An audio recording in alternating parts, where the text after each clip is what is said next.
Lord of the Mysteries Audiobook, Part 32. Chapter 311, Observing Each Other. Klein sat in the seat belonging to the Fool and looked around. "This is Miss Magician, our new member." Then, he looked at Force and introduced the rest to her. "This is Miss Justice, and that is Mr. Hanged Man."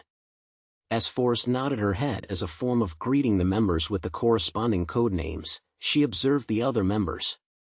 Miss Justice is blonde and seems very young. She sits with a graceful posture. Mr. Hanged Man has dark blue hair, as messy as seaweeds. He doesn't have a very bulky figure. He doesn't like to talk, but when observed by him, it gives me a sense of unease. He must be a leader of some faction. Mr. Sum looks like a teenager. He's very silent and reserved. Other than that, I can't tell anything else. Maybe he's just as weak as me. Mr. World's eyes are very cold and quite gloomy. It's obvious that he isn't someone to be trifled with. As a writer who had written a best-selling novel, she showcased her unique traits. While she looked at the other members, they were also looking at her. Among them, Justice Audrey was the most attentive. From her figure, I can eliminate Miss Shio. Brown hair and slightly curled. Is she Madame Force? Temporarily, I can't rule out the possibility that Mr. Fool has pulled in someone else. Her pronunciation and the way her mouth moves is the same as her Backlund accent. Her aura and emotional colors match as well. It's unlikely that Mr. Fool will specially create a fake image for the members, right? There's no need for him to hide anything. After a few seconds of sizing Force up, Audrey had nearly superimposed the blurry figure with her impression of Force. If I can find another trait in other areas, I can almost be certain. She waited with interest to verify her beyond her powers. At the same time, she felt that there was no need to reveal her identity to Force. It would be better to keep some secrets. Yes. Let's see when she finds out. Audrey withdrew her gaze, producing a faint smile on her face as she quietly watched from the sidelines. At that moment, since there were no new Roselle's diary entries, Klein controlled the world and said, "I want to know about the Devil and Guardian sequences." He was certain that the son knew the details of Sequence 6 Devil because he had previously mentioned Devil studies, and in order to not expose the fact that he was investigating a series of murders, he had deliberately added the Sequence 5 Guardian of the God of Combat pathway, also known as the Giant Pathway.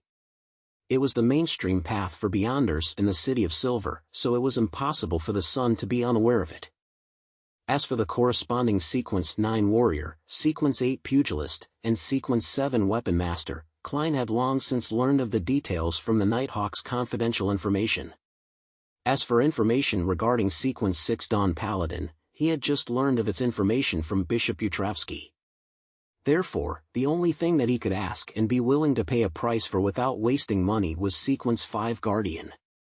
In addition, he didn't directly ask the son, but instead issued this request to everyone, because according to the way things had developed, it was impossible for the world, who had just joined the Tarot Club, to know that the City of Silver held the Giant Pathway. If it's just a Devil sequence, I know a little about it. Alger, who had some standing in the Church of Storms, interjected. Derek Bird glanced at him and without a thought, straightened his back and said, "I'm very knowledgeable about these two sequences. The payment I want is information related to the fallen creator. The equivalence of the two pieces of information will be determined by Mr. Fool." Having said that, he realized that he had not received Mr. Fool's agreement as he hurriedly turned his head to Mr. Fool to make the request reverently. "Son, don't blame me. You were the one who made the request." The corners of Klein's mouth twitched slightly as he said with a chuckle, "Sure. Furthermore, when it comes to the understanding of the true creator, none of the ladies and gentlemen present can compare to me," he added boldly in his heart. While they were discussing this matter, the magician Force was stunned upon hearing the conversation. "The Devil sequence is the Devil pathway? Which sequence number is it? What is the Guardian pathway? Which sequence number is it? I've never heard of it. Fallen creator? The true creator? God, they are actually exchanging information regarding the true creator. That deity is known as the most ancient and powerful existence amongst the deities. What kind of organization did I join? After receiving a positive reply from the fool, the world said without any hesitation, deal. I request a private exchange. I really want to hear it. However, I need to be frugal for the time being. There are still 2 more months until the new year. Endure it, Audrey. Audrey blinked her eyes, reluctantly withdrawing her gaze from the sun. Their sights, vision, and spirituality were then shielded by Klein. The world quickly lowered his head and wrote on a conjured sheet of paper his own understanding of the true creator, including standard likeness such as the hanged giant and the eye behind the shadow curtains, including the information that members of the Aurora Order believed that this evil god was the original creator of everything. At the end, Klein had included his impression of the evil god through his interaction with the evil god's spawn, the sensation of the deity's aura, and the sensation when listening to the true creator's voice. Fallen, twisted, bloody, crazy, evil. Then, as Mr. Fool, he gave a comment, this piece of information is slightly more valuable than the information regarding the devil and guardian sequences, but the difference isn't that huge. Thank you, Mr. Fool. Derek earnestly received the piece of goatskin and read through it carefully a few times. The thing he was most concerned about was that the true creator was known as the creator of everything. Twisted, fallen, crazy. Derek repeated the words, vaguely able to see the dark tragedy that had engulfed everyone in the City of Silver for more than 2,000 years. Did the Lord not abandon us? It's just that he had gone mad. Derek found himself able to resist using blasphemous thoughts to examine the Lord that created everything, the omnipotent and omniscient God who was worshipped by the City of Silver. It's time for you to answer my question, the world urged in a hoarse voice. Derek restrained his seething and sorrowful thoughts and said after 2 seconds of silence, when different species of creatures consume the devil potion, they will experience different types of mutation. They will have traits that are unique to them. Which kind of devil would you like to know about? There are actually distinctions? Klein was puzzled. He soon realized one thing, there was a blind spot in his thought process. What if the serial killer wasn't a human but an animal? After consuming the corresponding potion, it could transform into a devil animal. Step by step, one sequence at a time, it will turn into a devil. Although the probability of an animal losing control far exceeds that of a human's, it was still not enough to deal with what-ifs. I have to investigate this. But in that case, there would be more questions. Where did the devil, mutated from an animal, obtain the potion and Beyonder ingredients? It should be impossible for it to join Beyonder circles. Klein maintained his silence and manipulated the world to say, what I want to know is the common trait of all kinds of devils. Derek recollected and organized his knowledge before saying, the most frightening thing about a devil is that if you can cause lethal damage to it in a very short period of time and take action to put that into practice, then he can sense, notice, and grasp where the danger comes from and who it came from, and then selectively kill or seek revenge on them. And this period of time varies from a few minutes to a day. Different devils have different instincts. This ability is a little scary. However, it's different from a clown's intuition. It doesn't seem like it can be used in combat but instead, detect the source of the danger ahead of time. It's closer to the whim ability I've read in Xianxia novels in my previous life. I don't know if I can interfere with or even block this intuition in this mysterious space above the gray fog. Would Stuart end up in danger? Klein leaned back into his chair, seemingly uninterested in the subject of the discussion between the sun and the world.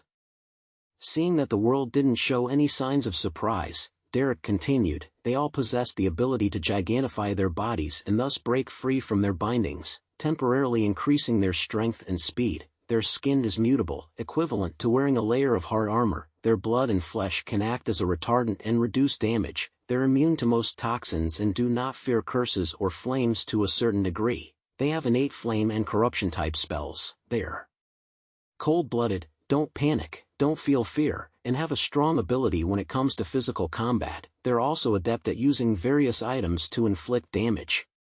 Their greatest weakness is that they tend to lose control. Even if they don't, they will often display a cold-blooded and cruel madness, being easily controlled by desires such as bloodlust and murderous intent. Really strong, as expected of a Sequence 6 devil. Could it be that among the 22 beyonder paths below the high sequences, Sequence 6 or Sequence 7 are the thresholds of a qualitative change? In this respect, different sequences differ, thus they have become the dividing lines between ancient and modern mid-sequences. Klein controlled the world and said, "I'm very satisfied with your information." Derek didn't act modestly. He nodded and said, "Guardians seldom suffer damage. Once they enter a defensive state and give up attacking, few can break through their defenses below that of the high sequences. It's the same for numerous types of damage. When they attack, their corresponding defense will decrease significantly, but it will still be stronger than full-body armor. Their Sword of Dawn and their Hurricane of Light, as well as their other beyonder powers, allow them to deal damage to any type of monsters. They're not confused by illusions. They can help their comrades within a certain range by taking damage and protecting them." Following the descriptions given by Derek, Klein couldn't help but sigh in his heart. Compared to a Guardian, a Dawn Paladin's defense is like that of a child versus an adult. A Guardian would probably be able to withstand the bullets of a steam rifle. In the wars of this era, they wouldn't die unless they were focused on by large-caliber cannons.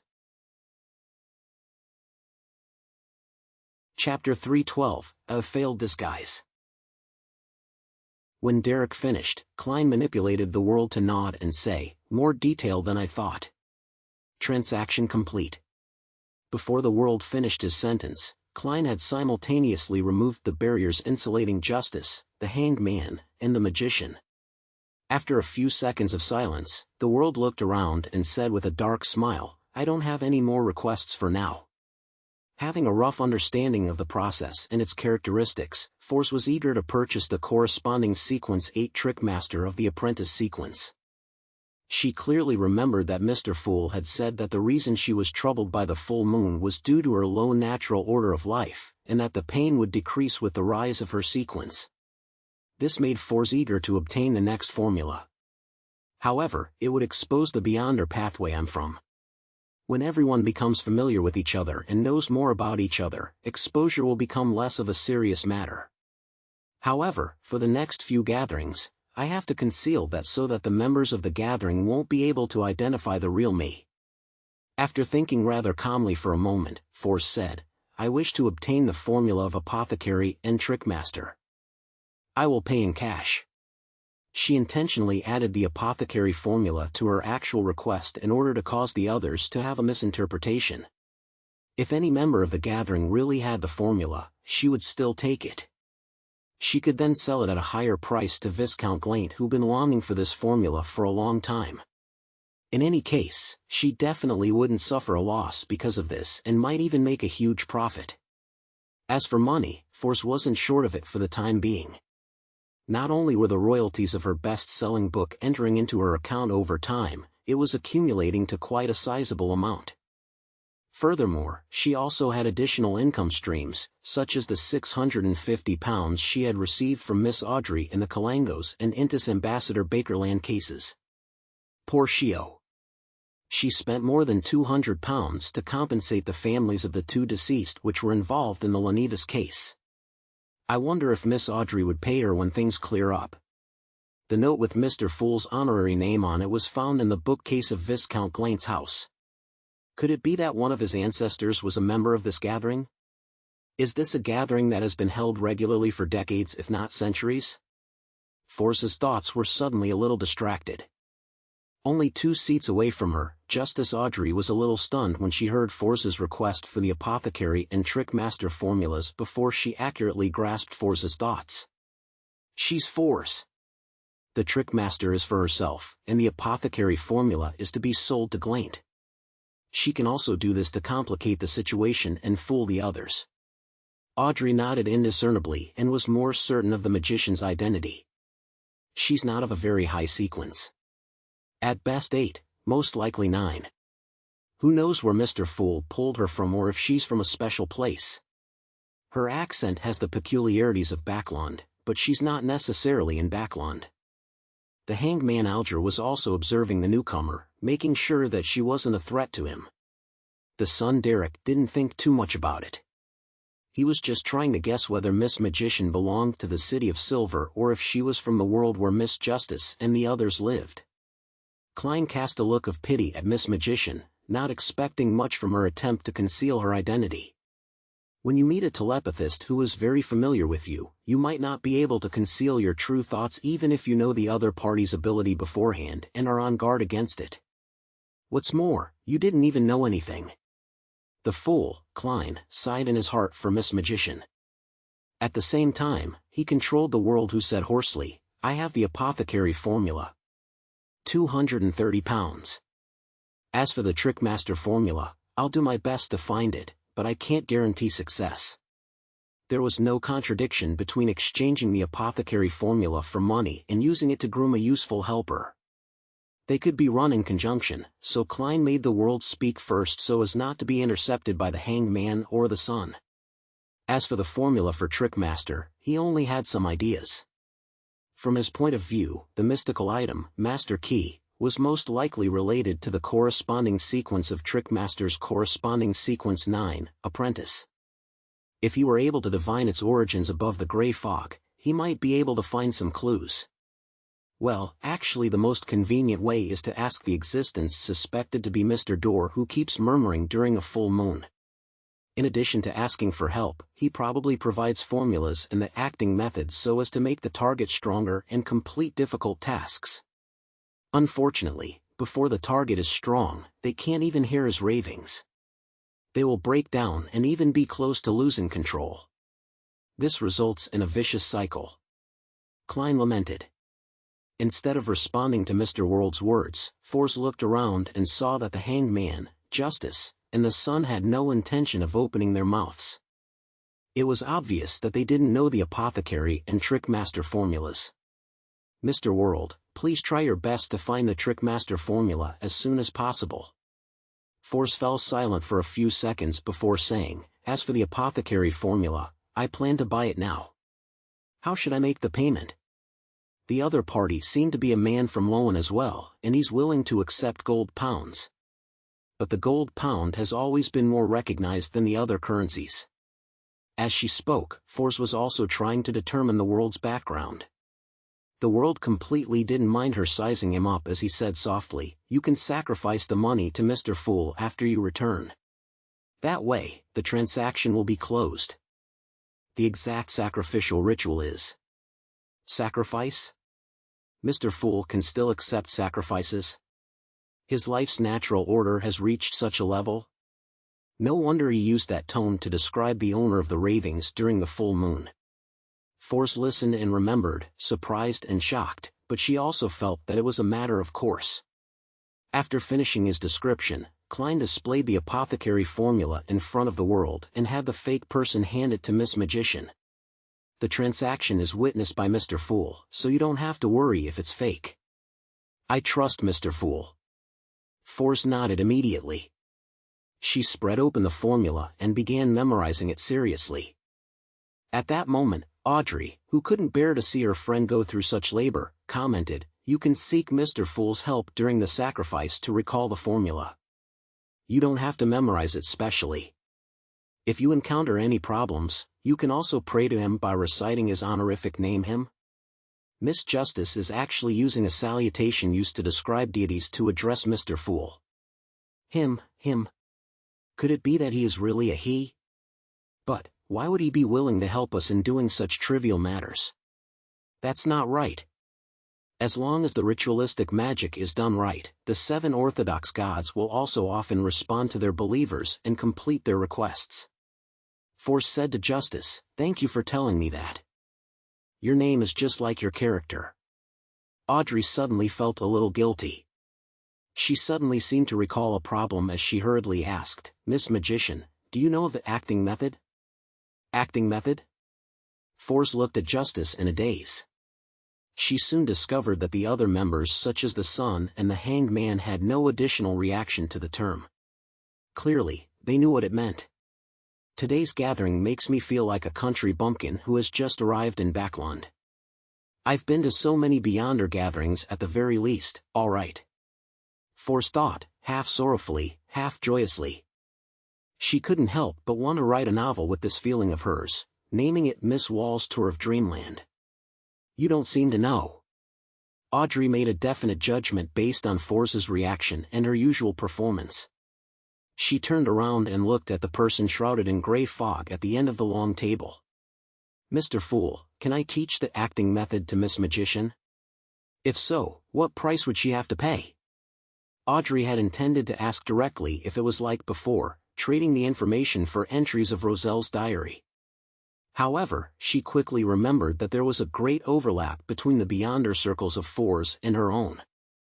Therefore, if she did that, she might lose many opportunities of obtaining Roselle's diary. It's not a very important problem since it's just a matter of time before Fours realizes that Mr. Fool wants Roselle's diary, and I would certainly have other Beyonder circles. However, she knows that I have a few pages of Roselle's diary, and if she wants to collect them, she will come to me immediately. However, Mr. Fool has read all of those diary entries. After this gathering, I have to find a chance to tell Fours that all the Roselle diary pages were accidentally lost. Audrey predicted the chain of events and tried her best to convey her concerns to Mr. Fool in body language. What's Miss Justice hinting at? Oh, she knows Fours, but she doesn't want to reveal her identity, which means that she doesn't want the payment I request to cause any trouble in that regard. Klein thoughtfully chuckled. You can make the decision. You can do the explanation since I do not wish to repeat what I've said in the past. This is also a form of respect to the goddess, he added inwardly. Praise Mr. Fool. Audrey's heart leaped in joy. She straightened her back and slightly raised her chin. She tried to look at Fours in a different manner as she said, the acting method is a method to speed up the mastery of potions and minimize the risk of losing control. Do you want to know about it? There's such a method? For real? Mr. Fool is such a lofty figure, so he definitely wouldn't lie about such a small matter. Fours widened her somewhat languid eyes, pursed his lips and said, yes. As long as one was a Beyonder, there was no way they wouldn't wish to learn of similar methods. Fours suddenly felt thrilled. Audrey thought carefully and said, there are 2 requirements. 1. Without the permission of Mr. Fool, you are not to teach the acting method to others. The second is to pay £200. Her original plan was to use Roselle's diary as a benchmark for the price. The number of pages she and the hanged man had used to repay the debt had been converted into a corresponding price, but in reality, Roselle's diary was sold cheaply because it couldn't be deciphered, and most of the time, it was impossible to determine which was the real one. Converting that to a total price was quite a letdown to the value of the acting method, therefore, she added a little more from that benchmark. If Mr. Fool's Blessed is no longer short of money, then I will take the £200, and I will look for the diary entries to repay my debt with Mr. Fool. Audrey had already thought of a follow-up deal. £200? The method to reduce the risk of losing control is £200? That's way too cheap, isn't it? Fearing that Justice would go back on her word, the surprised and happy Fours said without hesitation, deal. After she finished speaking, she felt her heart pain for the money. She felt that her bank balance was decreasing at a speed that was visible to the naked eye. Chapter 313, The Ancient Deities. Audrey was about to apply for a private exchange when she suddenly discovered one thing. The world, who was seated at the other end of the long bronze table, didn't show any interest in the acting method at all. He didn't even have the urge to ask about it. Does he already know about the acting method, or did he consult Mr. Fool privately? Audrey mumbled to herself, still cautiously asking for a private meeting. Then, looking at Fours, she said in a measured voice, in both her choice of words and pronunciation, our attitude towards potions isn't about grasping them, but rather it's about digesting them. The key to digestion is to act, and the key to acting is the corresponding potion name. Why? Blurted Fours. After a moment of deliberation, she added another question, then, how should one act? Audrey recalled Mr. Fool's pose and examples, repeating the description of the castle, the guards, the invitation, the disguise, and finally saying, in short, the goal of acting is to reconcile the body, heart, and soul, bypassing the stubborn resistance of the remnant headstrong psyche of the potion so as to assimilate and digest it. As a fiction writer, Force had a strong imagination. After Justice was done with her description, she had already sketched out the corresponding scenes in her mind, and she had basically understood what Justice was trying to convey. Is that so? So this is how you eliminate the remnant psyche influence in the potion and reduce the risk of losing control. The more I think about it, the more I feel that this is possible. The bewilderment in her mind gradually lessened, and the feeling of surprise slowly filled her heart. Finally, she asked for confirmation. Was this taught by Mr. Fool? Yes, if not for Mr. Fool, we might have already lost control. Our continued existence is proof of the acting method's effectiveness, Justice praised from the bottom of her heart. Phew. Force exhaled and felt her future brighten with hope. Could this be the fortuitous encounters described in all kinds of novels? This feels so good. However, I shouldn't be careless. Mr. Fool might be a malicious, evil god with deep secrets. Force reminded herself. Immediately, she began to think about an even more important question: how to act as an apprentice. Just from the word alone, apprentice means that one's skills are not mature enough in various aspects. Does this mean that one should still accept guidance and focus on studying? One shouldn't flaunt one's superiority and be arrogant, and one has to understand the insignificance of their own strength? Force quickly let her thoughts wander and didn't realize that the environment for individual communication had been discontinued. At that moment, the son, Derek, looked around silently, gritted his teeth and said, "I want to know which 7 gods you are talking about, and the general situation regarding them." He couldn't help but ask this question that had been plaguing his mind for a long time. "I know that." Audrey almost failed to react at first, but she quickly figured out what the son was asking and raised her right hand slightly. At the same time, the Hanged Man and the world also indicated that they could answer. What are they doing?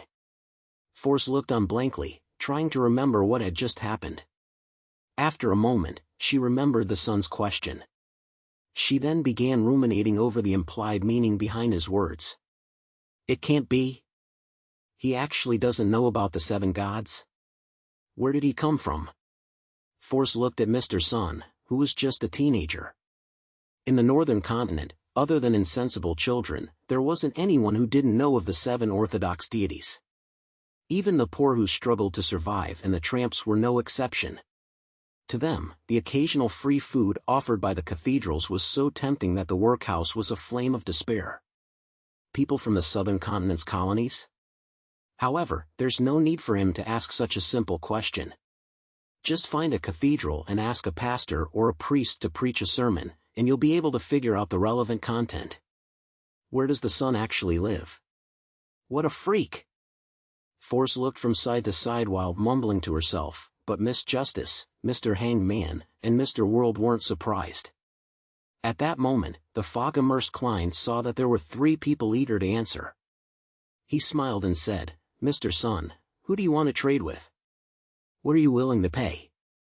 The son Derek pursed his lips and thought for a few seconds. "I'll trade with each of them individually. Only then can I obtain the most comprehensive information." In the harsh environment of the City of Silver, Derek had matured quite a bit from his previous patrols and clearance operations. He paused for a moment before requesting, "The reward is that you can ask me a question, the kind that I can answer." "I agree. I'm very interested in the City of Silver." Audrey smiled faintly without any hesitation. "City of Silver? Where is this place? Why haven't I heard of it?" Force looked around blankly, feeling completely at a loss as to what they were talking about.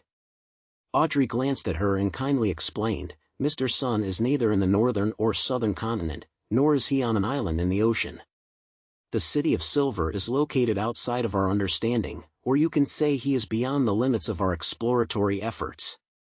"Are you kidding me?" Force subconsciously had this thought. However, with that thought, Based on the sun's performance, and the fact that it was impossible that the others were ganging up to cheat her, Force quickly accepted Audrey's explanation.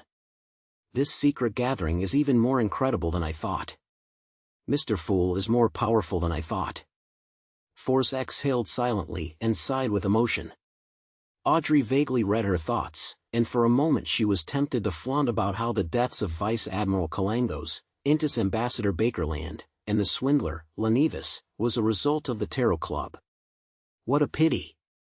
If Force were to learn of these three things, she would immediately associate Audrey with justice. I have to keep it a secret. Audrey, even if it's hard on you, you have to keep this a secret.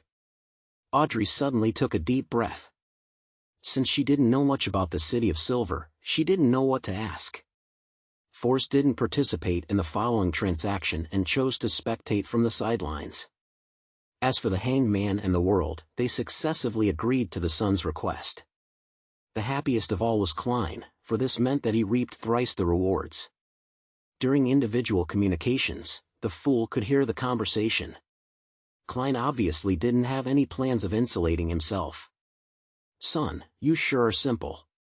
He laughed in his heart. As there was a lot of information about the seven gods, justice, the Hanged Man, and the world could only write what they thought was important. After a while, they each passed on their descriptions to the Sun. Derek quickly scanned through the information, and his eyes stopped on a few lines. In addition to the Lord who created everything, the oldest gods are the eternal blazing sun, the Lord of storms, the God of knowledge and wisdom.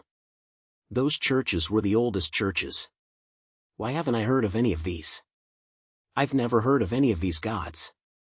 I feel like there's something very important hidden here. Derek knew that each Tarot Club gathering had a time limit, so he hastily ended his review, intending to go back and pray to Mr. Fool for help in awakening his memories. Then, the first one to raise a question was Justice. Due to the serial murder, she was interested in the devil sequence, so she imitated Mr. World and asked the appropriate questions. Derek answered with verve and added something. In the corresponding sequence 7, a Beyonder of the Abyss pathway can effectively interfere with divination and spirit channeling. A devil's powers sure are terrifying. I wonder if my sequence 7 psychiatrist will result in a qualitative change. Or would I need to be sequence 6?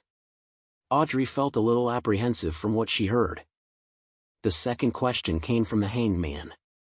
He seemed to have considered this question for a long time. Looking at the sun, he opened his mouth and said in a deep voice, I want to know the creation myth of the City of Silver. The slightly tense Derek relaxed a little and said, the omnipotent and omniscient God created everything and entered a state of deep slumber. The giant king, Ormur, the dragon of imagination, Ankwelt, the elf king, Siniathrim, the vampire ancestor, Lilith, the devil monarch, Farbody, the phoenix ancestor, Greg Race, the mutant king, Kvaster, and the king of demonic wolves, Phlegria split the remnant powers of authority, becoming lords of the sky, land, and ocean. They ruled over reality, the spirit world, and the astral world. They were deities who ruled over various races and were truly deities, the ancient gods. Phlegria? Klein, who was listening, suddenly noticed a familiar word. Whenever he advanced, or when his condition was unstable, or when he came into contact with the remnant influence of the Antigonus family's diary, he would always hear some illusory, incomprehensible raving coming from somewhere. Hornacis. Phlegria. Hornacis. Phlegria. Hornacis. Phlegria. Klein had known for a long time that Hornacis was referring to the mountain range where the ruins of the nation of the Evernight was, but he had never known what the word Phlegria meant. And now, for the first time, he heard Phlegria coming out of someone else's mouth. King of demonic wolves, an ancient deity. But why was he involved with the Hornacis mountain range? Klein maintained his unperturbed position as he quietly listened to Derek's recount. Some of them perished in the battle among themselves, while others were stripped of their authority after the awakening of the Lord that created everything, the omnipotent and omniscient God. The first part is the creation myth, and the second part is about the City of Silver's true history. Alger wanted to know more, but as the son was unwilling to say more, he could only stop in time and turn his attention to thinking. The king of demonic wolves, Phlegria, had left the stage of history in the second epoch, in the dark epoch long before the cataclysm. As he pondered, Klein manipulated the world to ask a question. What he had wanted to ask was which sequence allowed a Beyonder to freely switch between the body and the spirit, just as Miss Sharon did.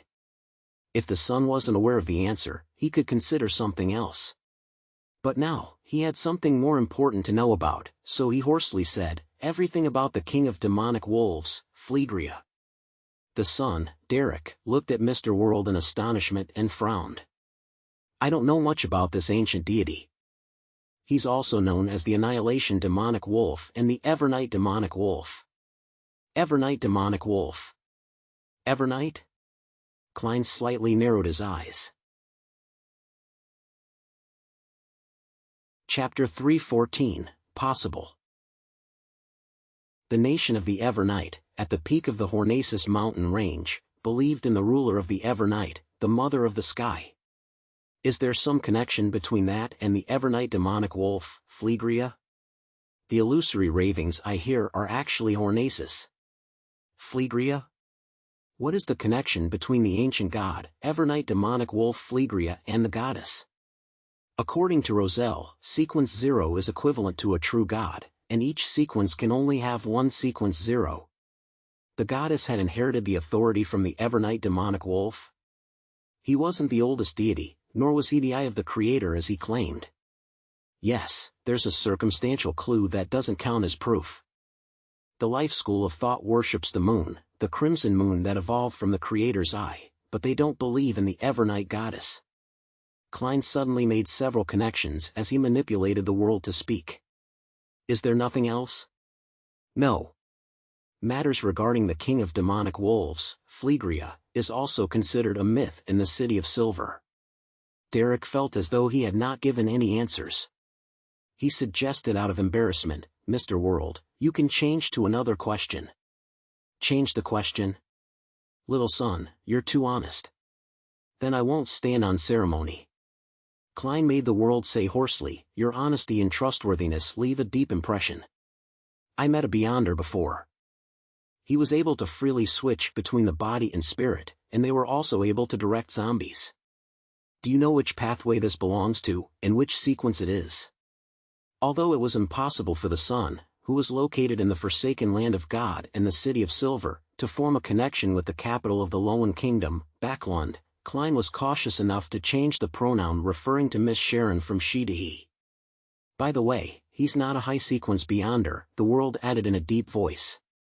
Derek recalled the education he had received seriously before saying, "If he's not a high-sequence Beyonder, then the Phoenix pathway can be eliminated." The Phoenix pathway? Klein deliberately made the world show a certain level of surprise. After attending so many gatherings, Derek was very clear that there was a discrepancy between the terms used by the City of Silver and Miss Justice and Company. Therefore, Derek explained without finding it strange, it's the Beyonder pathway that governs death and partly controls the spirit world. Its sequence 9 is Corpse Collector. So it's the death pathway. From the looks of it, Phoenix ancestor, Greg Race, was death during the ancient times. Klein sat at the end of the long bronze table in a composed manner. He controlled world as he nodded. "I understand. You can continue." Derek replied immediately, "I can only think of two possibilities. One is a type of special devil. Just like I previously said, the devils that evolve from different species can have their differences. There's a type that can freely switch between body and spirit, but they're rather rare. And they might not be able to direct zombies. Can they be humans?" the world asked. "No, not that I know of any similar examples," Derek said honestly. "What about the second possibility?" Klein thought back to Miss Sharon's usual performance in battle, and the world changed his sitting position. Derek replied seriously, "Mutants." "Mutants? Isn't that referring to monsters?" the world asked hoarsely. Klein clearly remembered that Mr. Azek had mentioned that the term mutant was the general term for humans that were put under a curse. Due to the different curses, mutants transformed into different races. They were usually the same as humans, but their hearts were always filled with a suppressed, twisted desire in their hearts. Their desires erupted when they came into contact with a certain scene or object, turning into monsters. They would then succumb to their desires for blood and bloodshed. Every time they unleashed their desires, they would become slightly more merciless and apathetic. Finally, they would lose all their positive feelings that are expected of a human. The most common mutant was the werewolf. Derek nodded frankly and said, "That's right. Mutants are the various kinds of monsters that evolve from humans due to the negative effects of certain Beyonder characteristics. It's not a curse, but the negative impact of some Beyonder characteristic." Sitting upright in the thick gray fog, Klein found this to be different from what Mr. Azek had described. Is this the understanding of mutants from before the cataclysm? General knowledge in the City of Silver is quite precious to the Beyonders of the northern and southern continents. Klein became increasingly aware of the special nature of the Forsaken Land of God. At this moment, Derek continued, the characteristics which mutants possess happen to form a Beyonder pathway. Therefore, ordinary people can turn into mutants by consuming potions as well. A mutant pathway? Which pathway is this referring to? What is the name of the corresponding sequence 9? Klein asked curiously through the world. Derek ignored the first few questions, treating them as a necessary supplement. In the City of Silver, the corresponding sequence 9 is called prisoner. The mind is the prisoner of the body, and the body is the prisoner of the world. This refers to the madness that is restrained and the desire that is oppressed. Prisoner? This pathway is held by the Rose School of Thought. They're famous for their bloody sacrifices and worship of the so-called chained god. Miss Sharon doesn't look like such a cold-blooded, indiscriminate person. Wait a minute, Merrick was apparently being pursued by some faction. Were he and Miss Sharon traitors of the Rose School of Thought? Their betrayal was because they didn't want to turn into crazy heretics? Klein speculated as he made the world say, "I'm very satisfied with your answer." Transaction complete. Following that, a few members shared their experiences and news. As for Klein, he ended the tarot gathering just before his spirituality was exhausted. When the area above the gray fog returned to its peaceful state, even the fake world was gone. He then started to travel back and forth between the real world and the mysterious space, bringing the master key to the ancient palace. Although I deduced from Roselle's diary that there is a high probability that there isn't a sequence 0 for the apprentice pathway, I can't be rash. If there is a sequence 1 or 2, they might be able to counterattack effectively across space. And what if there really is a sequence 0? I shouldn't gamble with my life. After Klein recovered, he wrote a divination statement, its origin. Next, he held the master key in his hands so as not to misdirect the monacherate. Leaning back in his chair, Klein chanted the divination statement and gradually fell asleep. In the gray haze of the shattered world, he saw a bronze lamp rack with many flickering candles. Around the lamp rack was what seemed to be a secret room, devoid of any external light. There were long tables, black iron pots, glass jars, brown-colored notebooks, and other items. A young man wearing a classic black robe stood in front of the long table, staring at the potion in his hand. Ancestors, I am about to embark on the path of extraordinariness. I will definitely reproduce the illustrious glory of the Abraham family, he mumbled to himself and drank the potion. The muscles on his face contorted in pain. Suddenly, he cried out miserably and fell to the ground. He squirmed continuously, strangling himself. After a few seconds, he tore off his clothes, stripped off his skin, and turned into a monster covered in blood. Boom! His flesh exploded, and each piece of flesh seemed to possess a life of its own as they continued to crawl in every direction, leaving behind signs of corrosion. In the end, they were unable to leave the secret chamber and gradually calmed down. The specks of light gathered together and combined together with a broken finger, forming an ancient and simple-looking brass-colored key. At the same time, Klein saw a silver pocket watch inlaid with diamonds among the tattered clothes. After the dream ended, he opened his eyes and looked forward. He said with a sigh, seriously, He said he wanted to restore the glory of the Abraham family, but he failed at the first step. It's risky even at sequence 9. The Abraham family was a powerful aristocratic family of the Tudor dynasty during the Fourth Epoch. It was said that they held the Beyonder pathway of apprentice, but it was very likely that it was incomplete. Klein recalled the scene he had just seen. He tapped his fingers on the edge of the table and muttered to himself. He spoke in the Loan language. I can't tell where his accent is from. It was during the last 10 years since it became popular to embed pure diamonds into pocket watches.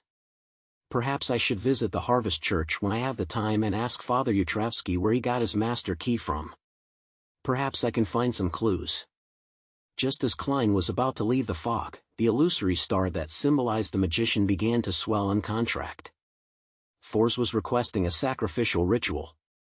Fors usually wouldn't have carried so much cash on her, but she had been planning to attend a Beyonder gathering, so she had left £500 to see if she could buy what she wanted. Who knew that the corresponding gathering had been cancelled because of the circumstances? Now, she could use it to pay for the apothecary formula and the acting method, a total of £430. Seeing the screen of light appear and seeing the paper money disappear, it took Fors a few seconds to react. She sincerely thanked Mr. Fool. I shall sell the apothecary formula to Viscount Glainth for £300. I can't be too greedy, or else this will ruin our long-term partnership. As for Miss Audrey, I'll ignore her for the time being. She has hopes of coming into contact with the psychology alchemists and obtaining the corresponding formula directly. If there's really no hope with that, I'll try purchasing it from the tarot gathering. Sigh. I have to see if the acting method is effective. If it is, then I have to consider how to pray to Mr. Fool. Oh. Shio is such a fool. She has always been acting as an arbiter and had unknowingly fulfilled the requirements of the acting method. Fors began thinking of the future. When he received the £430, Klein also received a prayer from Miss Justice. She said that if Mr. Fool's Blessed no longer needed cash, she could promise to exchange the £200 for Roselle's diary entries to make sure that Mr. Fool was satisfied. I'm satisfied. I'm only a few dozen pounds short of £1,000. Klein declined Miss Justice's offer. Then, he busily helped the son awaken his memories regarding the 7 gods. After doing all this, Klein returned to the real world in exhaustion. He drew the curtains open and started going through the dossier with the information regarding the serial murders, searching for the animal that might have existed. Chapter 315, Return to Harvest Church. City of Silver, in a cramped room. Derek Berg was sitting by his bedside, quietly recalling the information regarding the 7 gods that he had received. The names of the deities that he had never heard of and the vague ancient myths all indicated to him that there was a new world outside which was completely different from the City of Silver. Is that a piece of land that hasn't been forsaken by the gods? Or perhaps, it's a land that is protected by new gods? Derek sat in the dark, motionlessly. Lightning flashed from time to time outside the window, bringing with it intense light. He slowly focused his thoughts on the different authorities that were concentrated in the hands of the 7 gods, and he compared them with the ancient gods such as the Dragon of Imagination, Ankwelt. The so-called God of Combat is very similar to Giant King Ulmer. The Lord of Storms wields authority similar to the Elf King, Siniathrim. The Evernight Goddess appears to be the fusion of the King of Demonic Wolves, Phlegria, and vampire ancestor, Lilith. As for the Eternal Blazing Sun, Earth Mother, God of Knowledge and Wisdom, and God of Steam and Machinery, I can't find anyone corresponding to them. Regarding the mythical legends, I wasn't too attentive in class and missed out a lot. Phew, since there's no patrol duty during this period of time, I should head to the Spire's library and read up on them. Derek stood up and did as he planned. The problem he faced was shared by the majority of the residents in the City of Silver. When they were being educated with general knowledge, their focus was all on the practical courses such as Devil Studies, Monster Classification, Charms, and Beyonder Foundations. They were all focused on the knowledge that could be used to deal with monsters in the dark and increase the production of edible plants. As for supplementary classes like myth studies, they often didn't pay much attention. If the history regarding the City of Silver hadn't been able to make the residents more united, raise their sense of honor, or heighten their sense of mission, and how the 6-member council was very strict in this regard, Derek believed that he could at most remember what had happened in the last 2 or 3 decades. Carrying the axe of Hurricane, Derek walked out of his house, following the clean, simple, but old and mottled stone road until he reached the Twin Towers on the north side of the city. One of the spires of the Twin Towers served as the City of Silver's library, an exchange spot where merit points could be exchanged and daily necessities could be distributed. The dome was where the 6-member council resided and was rumored to contain a mystical item which had sustained the City of Silver for more than 2,000 years, as well as a repository for formulas and ingredients. Entering the spire, Derek went straight up to the 3rd floor and, according to his recollections, found the shelves where materials regarding mythology and the corresponding ancient books were stored. Just as he was about to take out a book related to the creation myth, a slender, fair-skinned, and good-looking palm rushed forward and took the book away from him. Derek traced the arm, and after a single glance, he lowered his head, pressed his hand to his chest, and said in a low voice, "Greetings, Elder Lovia." The one who had taken the book from him was one of the members of the 6-member council, Shepherd Lovia. She wore a long black robe embroidered with mysterious purple patterns.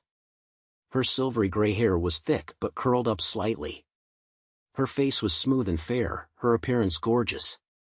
She looked to be in her early 30s, and her pair of light gray eyes seemed to be able to pierce through one's soul. Lovia tersely acknowledged Derek's greeting and gently nodded her head without saying anything else.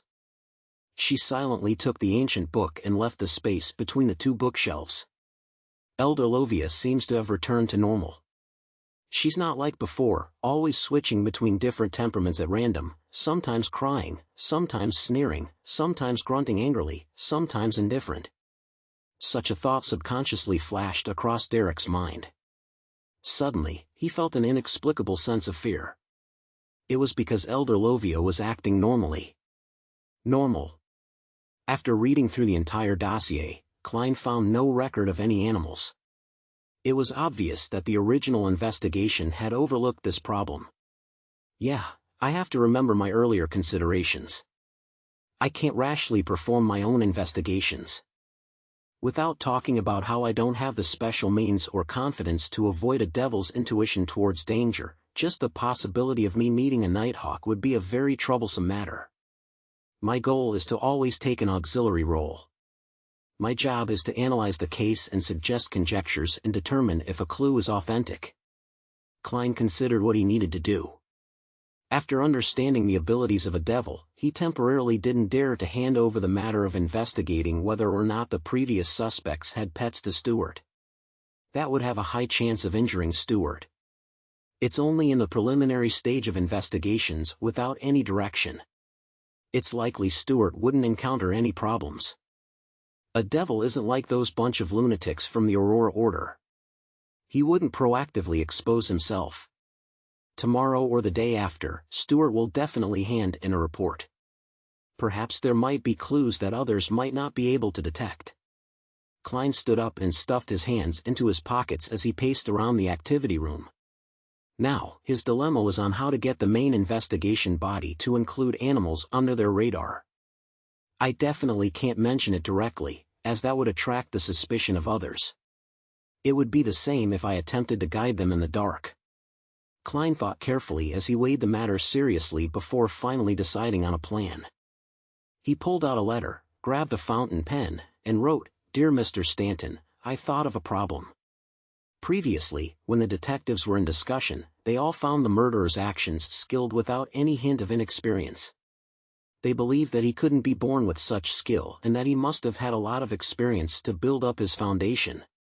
Examples of such people can be surgical students from med school or a butcher. Back then, I thought he might have done something like this before. It's a direction for investigation, and it's what I'm paying the most attention to right now. But after thinking about it over and over again for the past 2 days, I don't think it's comprehensive enough. Perhaps, he didn't rely on killing people to gain experience. Is it possible that he practiced with poor animals? Different kinds of living animals. The number of animals that die in Baklun daily is innumerable, and those that disappear in the sewers are also unknown. Therefore, these are very good training targets. This is my inchoate opinion. I hope to communicate with you. Sherlock Moriarty Klein didn't directly mention that the murderer might have been an animal that had turned into a devil. He also used the reason of practice, hoping that Isengard Stanton would take note of the neglected animal world, thereby reminding the official beyonders responsible for the case. While he was writing, he suddenly felt that this was also a direction. The reason why the devil hadn't been caught all this time was because it had been hunting animals most of the time. And the hunting of animals wasn't something worth paying attention to. Well, let's hope it will inspire them. Klein folded the letter and dressed up to deliver it to the mailbox at the end of the street. 15 minutes later, Lawyer Jurgen, who saw Detective Sherlock passing by his oriel window again and again, finally couldn't stop his urge to open his door and asked politely, "Mr. Moriarty, did you forget your key?" Sort of." Klein squeezed out a smile. "Why don't you come to my house as a guest? After dinner, you can go back after dark. I know that you private detectives are very good at climbing." Jurgen invited him in with a serious expression. "Seriously?" Klein was stunned for a second before he smiled sincerely. "It's my honor." After all, Lawyer Jurgen's grandmother had the standard of a capable chef. And he could also tease the cat while he was there. When it was completely dark, Klein, having had his fill, rested for a while at home before leaving Minsk Street with his cane. He planned to make another trip to Rose Street, on the south side of the bridge, and ask Bishop Utravsky about the origin of the master key. With the help of dowsing rod seeking, he successfully arrived at the Harvest Church in the dead of night and sneaked in through the same route as before.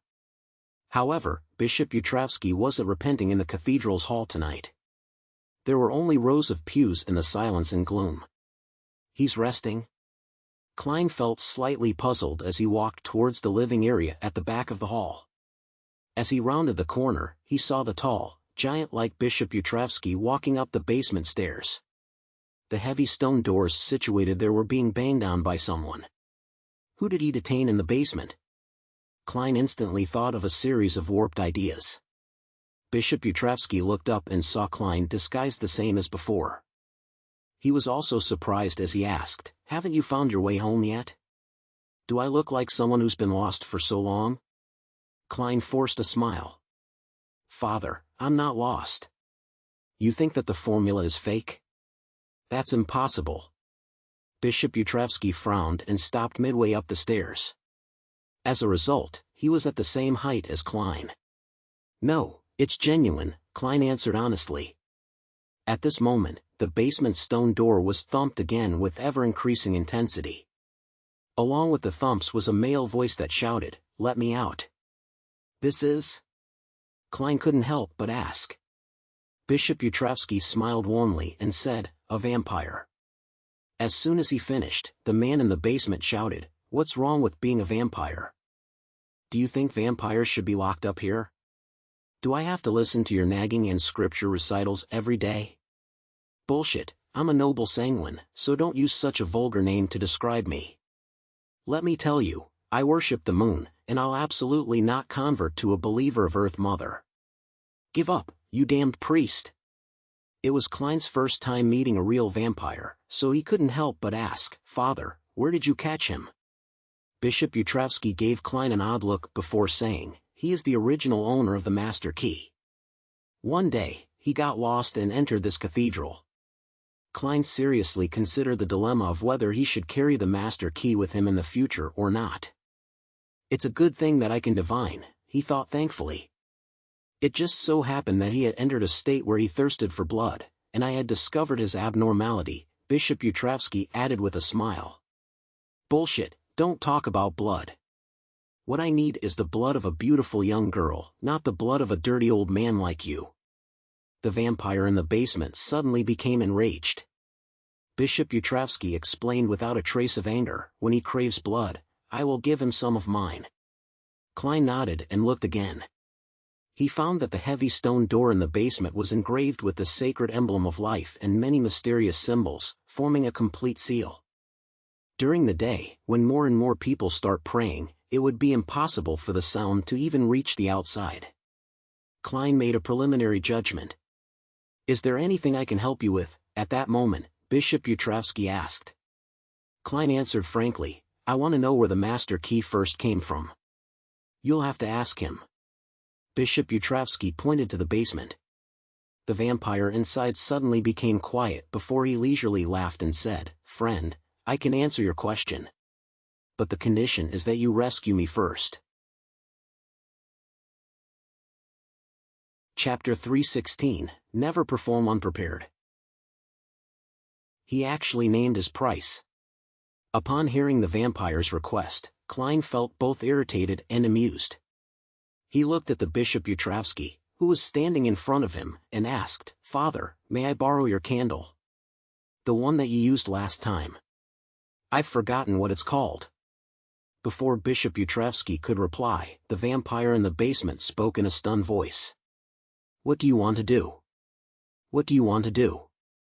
At this moment, Bishop Yutravsky answered warmly, "It's called the mental terror candle." "What are you borrowing it for?" "Father, you're very cooperative. You even knew to ask." The corners of Klein's mouth curled up. "I plan to use it to directly inquire the deepest part of this friend's heart. As you know, I'm quite talented in this area, and I'm very good at such matters." Before he could finish his sentence, the vampire in the basement had already shouted, "Bastard, give up on your idea. You will be cursed if you do this to a noble sanguine." "Hey, hey, hey! I'll speak. I'll speak. I'll tell you the origins of the master key." Klein immediately chuckled. "Thank you for your cooperation." "Humph. The friend of that dirty old man naturally isn't a good person. As a sanguine, all I did was go to the hospital to steal blood bottles to drink. Why did I end up locked up in here and forced to listen to this naggy, housefly-like Bible of life?" the vampire in the basement angrily complained. "Frankly speaking, if you really are who you claim to be, and you bumped into me, at most, I would give you a warning. Unfortunately, you got lost and entered this cathedral. The priest you encountered used to kill people wantonly and enjoyed combat, but he's now pious and repentant. You can only blame your poor luck. However, with Bishop Yutravsky's recovery, he's unlikely to hurt you. At most, he will keep you to his side." Klein silently responded.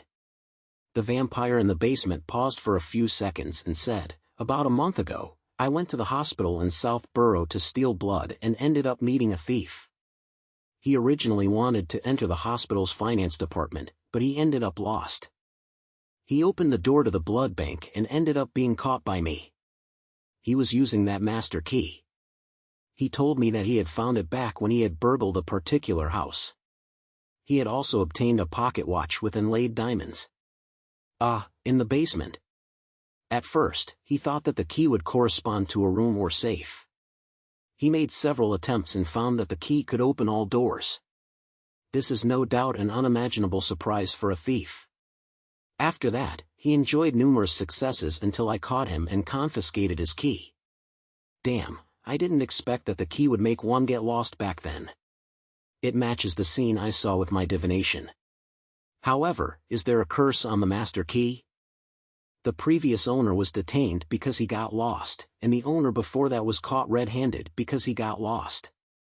Perhaps I should really throw it into the space above the gray fog and take it out when I need it.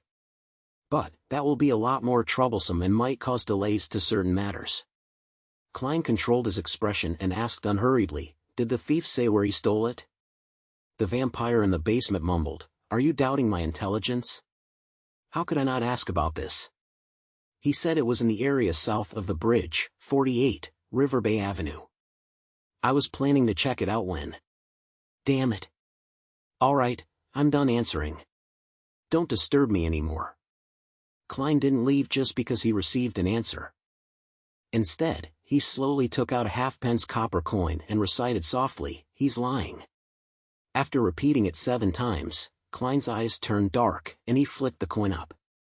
He watched it spin in the air before it landed in the palm of his hand. It was heads, indicating a positive response. In other words, the vampire was lying. The thief's description coincides greatly with what I had seen through divination, so they confirm each other. The vampire must have lied about the exact address. Klein looked at Bishop Utravsky and said with a chuckle, he lied. Let me think about the reason why he lied. It would be very unwise of him to vent his anger and seek revenge on me, who was completely uninvolved. It would also be very detrimental to his situation. So, I think he's actually using this method to call for help. That address might very well belong to a companion of his. Father, do you plan on paying a visit? The basement suddenly fell silent. After a few seconds, the vampire laughed and said, I just didn't want to tell you that easily. You threatened me just now, so I lied to take revenge on you. Isn't that normal? I can hear how forceful you are at trying to calm yourself down. Klein smiled and said, then, what's the real answer? If you continue lying, I don't mind sending this address to the 3 churches. I'll just say that it has something to do with the recent serial murders. Humans are really vicious. The vampire sighed through gritted teeth. The area south of the bridge, 32, Verdi Street. Klein tossed the coin again and got the result that the vampire wasn't lying. It seems like vampires don't have the ability to interfere with divination. I should confirm it above the gray fog when I'm back. Klein pressed his hand to his chest, faced the heavy stone door, and bowed. Thank you for your cooperation. The vampire in the basement snappily replied. As Klein turned to leave, the vampire suddenly shouted, remember that my name is Emlyn White. Remember, my name is Emlyn White. Why do I have to remember your name? It's not like I'm going to save you. Without preparation, and without a home-ground advantage, I'm no match for Father Utravsky, and he has the mystical item to transfuse blood. Could it be that this vampire's companion will offer a bounty, and he wishes for me to sell this information? Klein was surprised for a moment before he walked out of the Harvest Church without a word.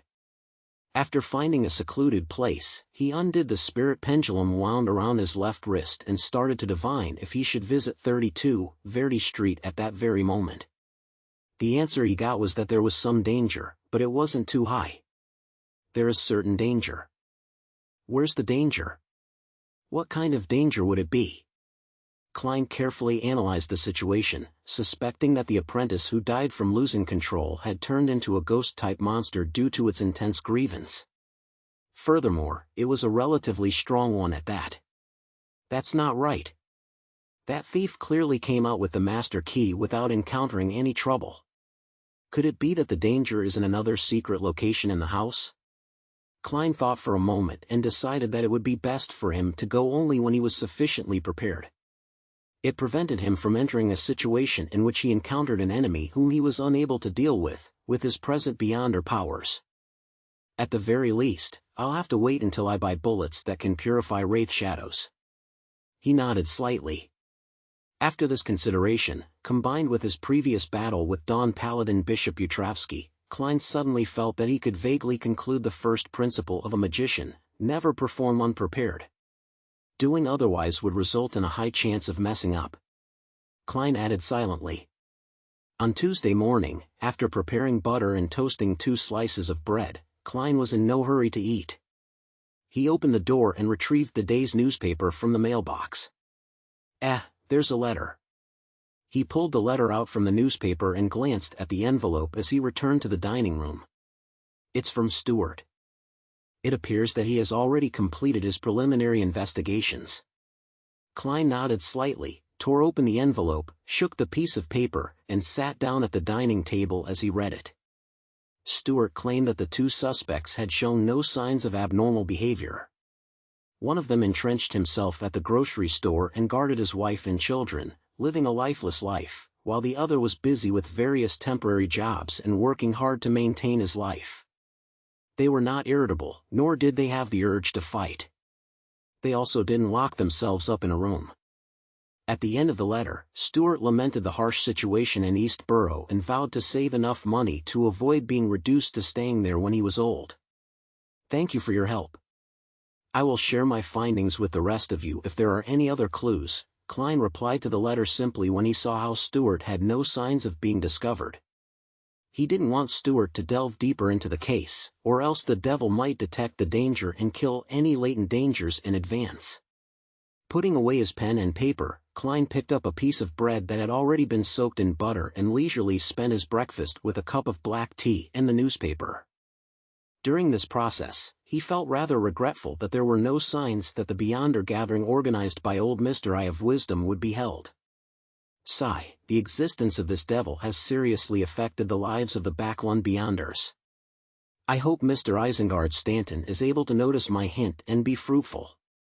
Yes, he should be a recognized Beyonder by the officials. Klein put down the newspaper and picked up a napkin to wipe his mouth before he packed up to leave. His plan today had been already decided last week. He was to visit the Royal Museum for the Emperor Roselle Memorial Exhibition. In Empress Borough, the opulent villa of Earl Hall. Audrey was wearing a light lace dress and donned snow-white fur as she waited for her personal maidservant, and, to help her, put on a soft hat with pearls and a thin fishnet veil. Beside her, Susie sat there with a bow tied around her neck. "My beautiful little princess, where do you plan on going?" Earl Hall asked, stroking his fine mustache as he descended the stairs. Audrey's eyes replied with bright eyes, "Father, I plan to attend the Roselle Memorial Exhibition. I can take a look at the original diary of Emperor Roselle and find a chance to get some from Mr. Fool," she added in her mind. Earl Hall muttered to himself, "Why are you going today? There will be a lot of people, and the scene will be very chaotic. Yes, I'll get someone to coordinate with the Church of the God of Steam and Machinery. After the official exhibition is over, they'll open its doors specially for you and your friends for half a day. That way, you can have a quiet and undisturbed tour. If you have anything you wish to look at closely, you can discuss it with them directly. In the case, that seems even better. I can directly look through the diaries in this exhibition." Audrey lifted her skirt and curtsied. "Thank you, handsome Earl Hall." Chapter 317, Roselle Memorial Exhibition. West Borough, 2 Kings Avenue, Royal Museum. Although it wasn't a weekend, there was a long line at the door when Klein arrived. According to the descriptions in the newspapers and magazines, he knew that the world's middle class had fewer ways of entertaining themselves. Other than reading newspapers, reading novels, listening to opera concerts, playing tennis and squash, enjoying plays, and holding or attending banquets, there were only 3 options: going to a park, going to an exhibition, and going on vacation. Due to Emperor Roselle's influence, annual vacations were already common phenomena. At 9 o'clock sharp, Klein, who was wearing a silk top hat, a black cane, and a long double-breasted frock coat, followed the people in front of him and entered the museum. There was a split here, and the different guides led a number of visitors down different passages. Klein and nearly 20 people followed a good-looking woman and listened to her introduction of Roselle's life. This was of zero value to Klein, who was half a historian, so he was so bored that he began confirming the location of his wallet. Since his wealth had soared to £952, just a step away from £1,000, his wallet could no longer hold so much cash, and he could only carry some of it selectively. As for the rest, Klein didn't feel at ease to just leave them at home without protection, so he threw them all above the grey fog. As they walked, they entered the first exhibition hall. The female guide excitedly said, "Ladies and gentlemen, these are the daily necessities of Emperor Roselle. Look, that's his velvet quilt, and that's the golden glassware he used to drink his wine. That's the toilet he used, the first toilet in the modern sense. Even a toilet he had used before is being exhibited." Klein suddenly felt some sympathy for Roselle. Then, he looked at the toilet with a flushing system behind the glass wall and saw that it was shimmering with golden light. It seemed to have a layer of gold foil on its surface, and it was engraved with an exaggerated and artistic pattern. How extravagant! Klein no longer sympathized with Roselle. Separated from the toilet by only a glass layer was Roselle's everyday clothing, including cuffs, a shirt with pleats at the collar, and so on. It was obvious that the female guide was rather impressed by Intis's dress culture. After the Daily Necessities exhibition hall, there was a display of the original versions of the important documents which Roselle had issued, including the Civil Code and other extremely valuable historical relics. At that moment, the female guide pointed at a display cabinet and said, "This is one of the diaries left behind by Emperor Roselle. It uses his self-created mysterious symbols that have yet to be deciphered to date. Many historians and archaeologists believe that these notes contain the least known secrets of Emperor Roselle. As a romantic, I have my own guesses. Perhaps these are the symbols he had agreed upon with his most beloved woman. They wrote about each other, but were never able to truly be together. You're suited for writing novels." The corner of Klein's mouth twitched. His eyes then turned to the notebook that was spread open in the display cabinet. On it were the simplified Chinese he was extremely familiar with. March 6th. Damn it, I'm almost constipated from eating the food here. March 17th. Are the ladies of Intis so open? Did I hit on her, or did she hit on me? I just find it odd. March 22nd. It's time to choose a religion. On one side is the Church of the Eternal Blazing Sun, and on the other is the Church of Craftsmanship. My choice is without a doubt. Praise you, God of all machinery. One day, I will make the Church of Craftsmanship change its name to the Church of Machinery. It's indeed very romantic. Romantic constipation. This should be a diary entry written by Emperor Roselle in his early days. It's without any valuable information. His handwriting is even uglier than mine. Klein looked away and sked. Of course, he only saw the 2 pages that were spread open. He didn't know what else was on it. I wonder how the security measures here are. I wonder if there's a chance of sneaking in and flipping through them. Klein looked around and saw that there were quite a few security personnel on the surface. Perhaps there are beyonders from the Church of the God of Steam and Machinery, he muttered under his breath and followed the female guide as he blended in with the crowd. He entered the next exhibition hall, which was called The Gentle Roselle. This is Emperor Roselle's first love letter. This is his first love poem he created, when you were old. The female guide looked at the manuscript in the display cabinet with glimmering eyes. Shameless. Yeats's coffin can't be held shut any longer. Klein couldn't help but lampoon. This is a bracelet he made. This is the original manuscript of his novel.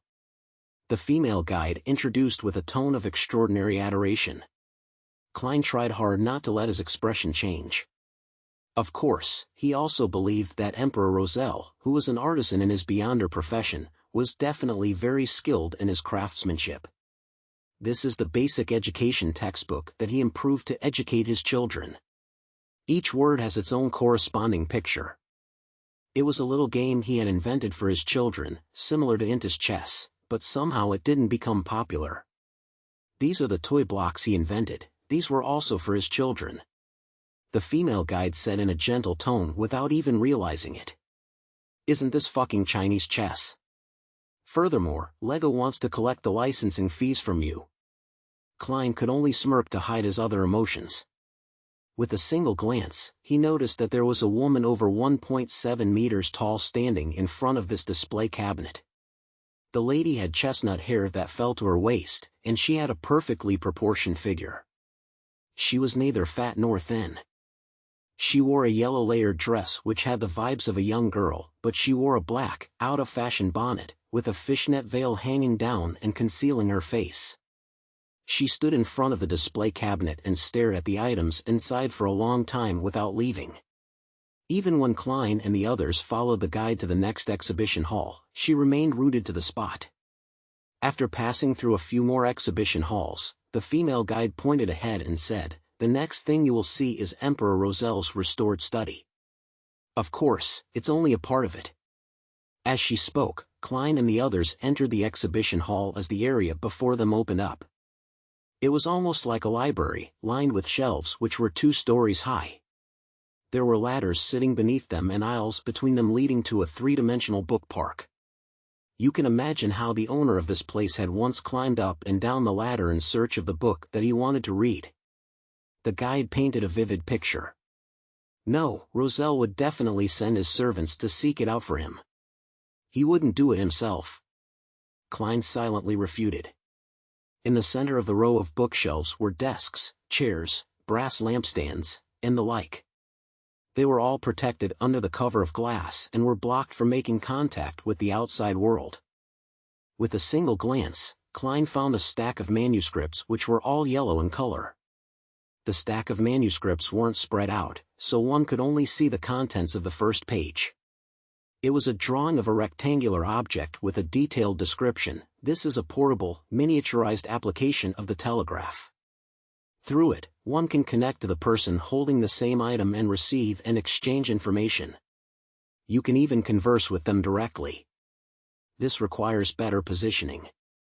I think we can boldly cast our sights to the sky. There are no obstructions in the sky, and it would allow for better transmission of signals. Emperor, you aren't even letting go of a cell phone. Klein couldn't help but facepalm. At that moment, the guide introduced the stack of manuscripts.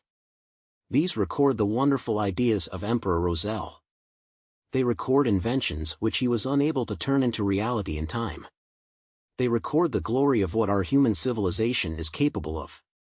Klein didn't pay any attention to the flattery and instead casually sized up the other things. Suddenly, he noticed a bookmark in a hardcover book on the desk. The exposed part of the bookmark depicted a drawing which was randomly drawn by a child. Emperor Roselle isn't good at drawing. Just as Klein was mocking inwardly, he suddenly thought of something. Roselle had once disguised a card of blasphemy as a bookmark and placed it inside a certain book. Could it be this one? Klein carefully observed for a few seconds, but he didn't find anything amiss. That's right. He had mentioned before that the cards of blasphemy possess anti-divination and anti-prophecy characteristics. Under normal circumstances, there's no way to discover their uniqueness. If it were so easily recognized, the Church of the God of Steam and Machinery would have long taken it away. Klein cast his gaze away and began scrutinizing the other books. He discovered that many of them had a bookmark in them, and all of these bookmarks were of different shapes. He pondered for a moment, and using his clown's ability to control his facial muscles, he curiously asked, "Are these all books that Emperor Roselle has read before?" "Sorry, I mean, are these the original books?" The female guide nodded firmly. "Yes, these are all the items from Emperor Roselle's study from back then. They include, but are not limited to, books, manuscripts, bookmarks, lampstands, ink bottles. But even more were destroyed during the several conflicts." Klein nodded slightly and studied the bookmarks again.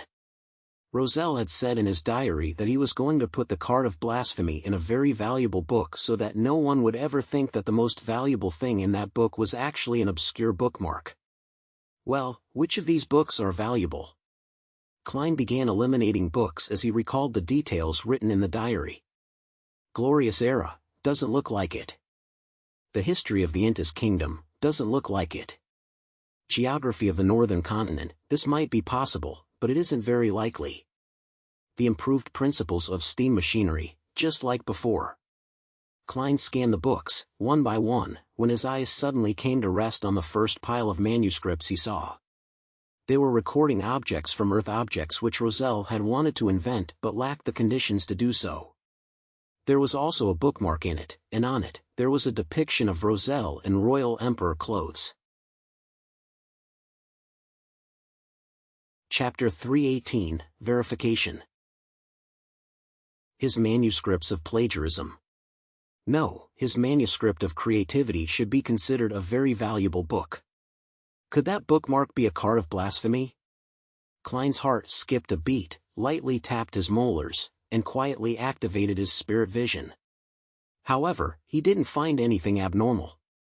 He then scanned the other bookmarks and obtained the same answer. That's right, if it's that easy to detect it, it wouldn't have remained till this day for me to have this thought. Klein deactivated his spirit vision, and once again, he thought via method of elimination, based on the details he had learned from Roselle's diary and the personality the Emperor had shown.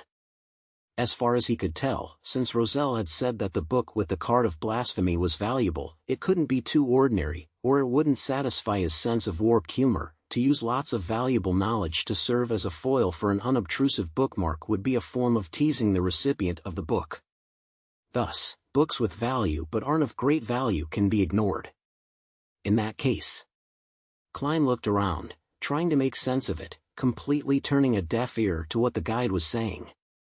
In summary, in the entire study, the only book that fulfills these conditions is that manuscript of creativity. The others are only ordinary in value. With Roselle's personality, he definitely wouldn't choose them. Yes, Roselle is the kind of person who would claim I'll hide the secret in the most obvious place, but none of you can find it. As Klein imagined this, he added a cackling expression to the Emperor in his mind. Of course, there's no way he could confirm that the bookmark was the disguised card of blasphemy because the books Roselle had, which were of great value, clearly included those in the field of mysticism. And those books were definitely not going to be put on display by the Church of the God of Steam and Machinery. Yes, I have to first confirm if it's the card of blasphemy before considering if I should take action. Unfortunately, I can't use the date January 20th as a method of elimination. No one knows which bookmark is placed into which book on and on which day. Klein silently muttered to himself and turned to look towards the guide. He asked with a smile, do the books on the shelf also have things stuffed in between them? For example, a note written by some noble lady to Roselle. This question made many men give a knowing chuckle. The female guide shook her head and said, no, there aren't any.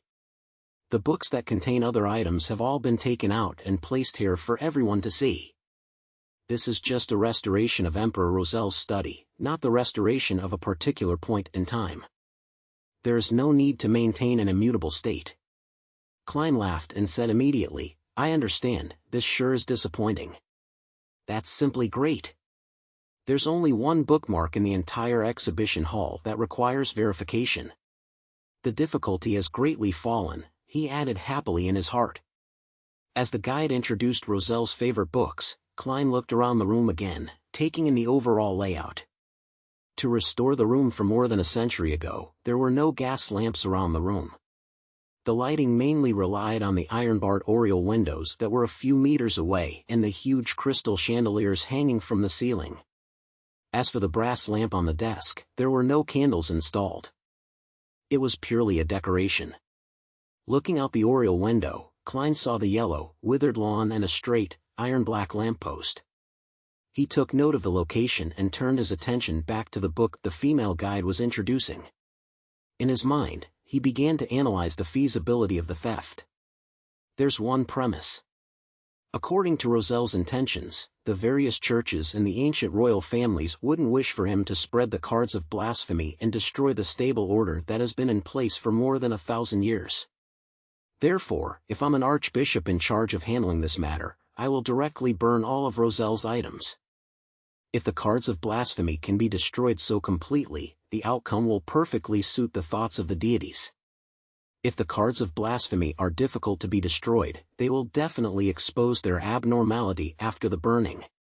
Since Roselle's items still remain, that means that he used certain methods to make everyone, including the deities, believe that he had sent out all the cards of blasphemy without keeping a single one. Of course, I can't eliminate the possibility that some churches or ancient families might attempt to use the cards of blasphemy to make up for their incomplete beyonder pathways. But this possibility is very tiny. This is because it will give Roselle an opportunity to come up with a united front strategy. There wouldn't be a need for him to go so far as to destroy the order by spreading the cards of blasphemy. In that case, his diary will show a certain level of confidence and corresponding concern, and he definitely wouldn't be left with pessimism to the point of only thinking of relying on that ancient secret organization. Furthermore, it's been more than 100 years. The Church of the God of Steam and Machinery, who has retained these remains, must have made numerous supplementary searches. Therefore, no one would believe that the card of blasphemy remains hidden in here. In other words, the security level of this exhibition wouldn't be too high. Besides, the most important point is that Backlund is currently under siege by the terror caused by the Devil's serial murders. The Beyonders of the three churches must be sweeping through the entire city. The amount of manpower that the Machinery Hive Mind Squad can afford to place at this unimportant exhibition would be extremely limited. Yes, the thing most worthy of protection here is Roselle's diary. Many wild Beyonders worship the Emperor greatly. They believe that the book written with independently created symbols must contain more profound mysteries. There's a motive to stealing them, and they have the ability to do so.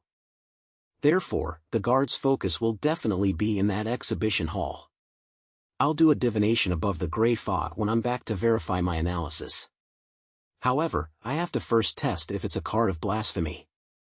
Otherwise, I would be taking a certain risk and wasting tremendous effort only to steal an ordinary bookmark. If that happened, I might as well lie back in my grave. Yes, how should I verify it? It can't wait till I infiltrate again, and I don't have an opportunity to do so now. I have to find someone to help. I have to be careful. Klein followed behind the guide with a focused expression as though he was very attentive. Miss Magician is an apprentice. She is able to go through walls and doors. It's like she possesses a master key, so she's a good candidate. However, she's only sequence 9. The mission of infiltrating to do the verification is way too dangerous for her. Miss Shio? No, she wouldn't be up to this. Let her get a thief to help. No, that won't do. There are Beyonder guards here. The thief would most likely get caught on the spot, which will expose the fact that someone is looking into Roselle's bookmark. Miss Sharon? She's powerful enough, and her state is suitable for this kind of quest, but the problem is that the card of blasphemy is a divine object that can make most Beyonders willing to kill. I still don't trust her enough. Klein thought, analyzing the helpers he could use. Gradually, he had a candidate in mind, Miss Justice. Is it possible for her to use her wealth and power as a noble to touch the bookmark, using her interest as an excuse? There are plenty of opportunities. Furthermore, this method won't alarm anyone. It would be beneficial for me to sneak in and steal it in the future. The more Klein thought about it, the more he found it feasible. As for the question of how to verify it, as the card of blasphemy possessed anti-divination and anti-prophecy characteristics, the only solution he could think of for the time being was to attempt to destroy the bookmark. Doesn't anti-divination and anti-prophecy mean that using a similar method on a particular object that hides a card of blasphemy would result in failure or interference? Wouldn't that be tantamount to exposing itself? What it really means is that even with the card of blasphemy, divining it will be equivalent to divining an ordinary object. The divination would result in something equivalent to the ordinary object. In any case, I can't figure out what password the Emperor set. I can only use such a simple and crude method to confirm it. If the card of blasphemy can really be destroyed, then it only means that I'm temporarily unfaded with it. Yes, with the Emperor's liking, perhaps I can try an activation incantation. He once joked in his diary, saying, "My fortune is yours for the taking, but you'll have to find it first." I left everything I own at the ends of the fog sea, and the card of blasphemy is one of those treasures. The activation incantation could be set to one piece in Ancient Hermes? That's not right. That way, there would be no one who can obtain anything, unless a second transmigrator appears. This isn't in accordance with the Emperor's intention to create chaos and destroy order, so the corresponding word for Pirate King was in either Hermes or Ancient Hermes? Klein slowly confirmed his thoughts, paying more and more attention to the layout of the exhibition hall. Under the guidance of the female guide, they left the restored study and entered another exhibition hall. When everything was over, and he was free to move around, Klein said, a little embarrassed, "Excuse me, but I would like to know where the washroom is." "Upstairs?" "No, that's where our office is. If you follow this path until the end before turning left, you will see it." The female guide politely pointed in a direction. Using this opportunity, Klein figured out the connections of the washroom and several large exhibition halls, and he sketched out a rough layout in his mind. At noon, he left the Royal Museum without doing anything and returned to 15 Minsk Street. Klein had originally wanted to instruct Miss Justice as the fool, saying that his blessed needed help. But on second thought, he felt that it would ruin the image of Mr. Fool. As an unfathomable figure, he has to appear calm and collected. He can't always be helping his blessed. At the very least, he can't be personally bringing up such matters, time and time again. Klein thought for a moment and quickly worked out a solution. He decided to pass on the image and voice of his blessed's plea directly to Miss Justice. In the process, Mr. Fool didn't say anything. Phew. Klein exhaled, drew the curtains, rubbed his cheeks, and began to pray to himself, the fool that doesn't belong to this era. The mysterious ruler above the gray fog. The king of yellow and black who wields good luck. I pray for your help. I hope that someone can help me touch the bookmark in Roselle's manuscript of creativity. Help me inflict small and unnoticeable damage to it and tell me of its results. While doing so, one can recite the corresponding term for Pirate King in Hermes or Ancient Hermes. No matter who helps me, even if there isn't a reaction, I will be willing to pay them £500. This can be deducted from the £5,000 that has not yet been paid. If there is a reaction, I am willing to give more. After doing all of this, Klein waited for a moment before entering the gray fog, and he saw the scene of his prayer displayed on the screen of light. After divining that the theft of the bookmark in the Royal Museum involved a certain amount of danger but wasn't too high, he extracted the plea, and added more of a mosaic effect to it. He also distorted his voice slightly, and he threw it into the illusory star that symbolized Miss Justice. Chapter 319, Audrey's Adventure. In Empress Borough, the opulent villa of Earl Hall. Audrey was supposed to be practicing her piano at this time, but she remained seated in front of her dressing table, thinking about how to read and memorize Roselle's diary in the evening. Suddenly, her surroundings became hazy, and a boundless grayish-white began to emanate. In the middle of the gray fog, the fool's figure sat high above. He was listening to a man who was barely visible pray. I pray for your help. I hope that someone can help me touch the bookmark in Roselle's manuscript of creativity. How does Mr. Fool know that I'll be visiting the Roselle Memorial Exhibition this evening after the museum is closed, and that I'll have the opportunity of touching some items? Audrey listened in a daze. Although she was amazed, she didn't find it odd. With Mr. Fool's stature and abilities, being aware of such a trivial matter is very easy. As for how he learned of it, there was no need for ordinary beyonders to attempt to comprehend it. Audrey was about to reply when the fool spoke in a low, flat voice, "You can choose to accept this request or not." Audrey pondered for 2 seconds and said, "Respected Mr. Fool, I can try, but I can't guarantee success."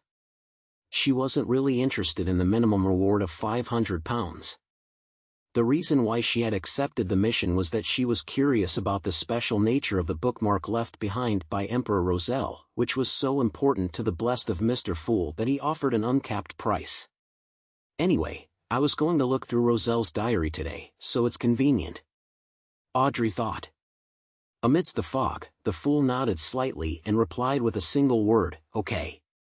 When the illusion was completely gone, Audrey turned her gaze to the dressing mirror and seemed to examine herself closely. Feeling both nervous and excited, she began to make plans for the evening operation. I cannot let them notice anything unusual. Even if Mr. Fool's blessed does take any action later, I cannot become a suspect.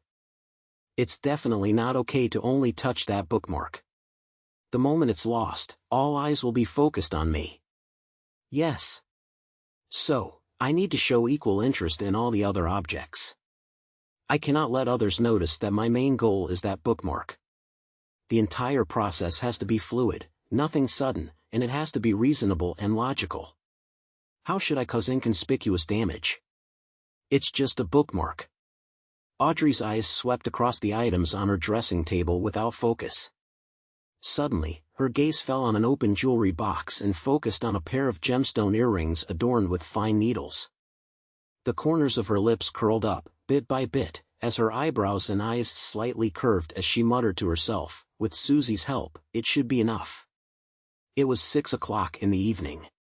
Backlund, that hardly ever saw the sun during the current season, was already dark and the gas lamps were lit up. After the Royal Museum sent off the last batch of ordinary visitors, it received a group of visitors composed of the young lady from a count family, the child of a duke, and a young viscount. As the machinery hive mind knew that some of the aristocratic children were foppish people who frequently caused trouble, the captain of the machinery hive mind's West Borough squad, Max Livermore, was responsible for guarding the memorial. He had no choice but to disguise himself as a security guard and stay close by to prevent any accidents. His hair was neatly combed as he wore a monocle, making his scholarly appearance akin to a college professor. The monocle was actually a sealed artifact, codenamed 3-1328, named Eye of Crystal. With it, Max Livermore could see the spiritual body directly, as well as ghosts and shadows. There was no need to fear beyonders who used these usually difficult-to-detect entities to cause chaos or engage in theft. Of course, this sealed artifact also had a significant disadvantage. It could easily attract monsters like wraiths and shadows to the vicinity. If it was worn for a long time, one's vision would suffer irreversible damage. In the gloom of Backlund, she's like the bright sun. At that moment, Max was looking admiringly at the blonde girl with green eyes to his side. Audrey looked with great interest at the toilet, which was gold-plated and engraved with intricate patterns. She asked the guide beside her, "Is this the first toilet in the modern sense?" "Yes, I personally believe that this is one of Roselle's most outstanding contributions to human civilization. The sewer works that go with it have changed the phenomenon of filth being all over the streets of Trier." The guide originally wanted to say the word feces, but after looking at the girl in front of him, he felt that he couldn't lose his elegance. Audrey hesitated and asked, "Can I touch it? Can it still be used normally?" Viscount Glaint asked with a laugh from the side. "Why are you so curious about this? No matter how old it is, it's ultimately still a toilet." The other aristocratic children who were on good terms with them all laughed. "No, Glaint, you don't understand.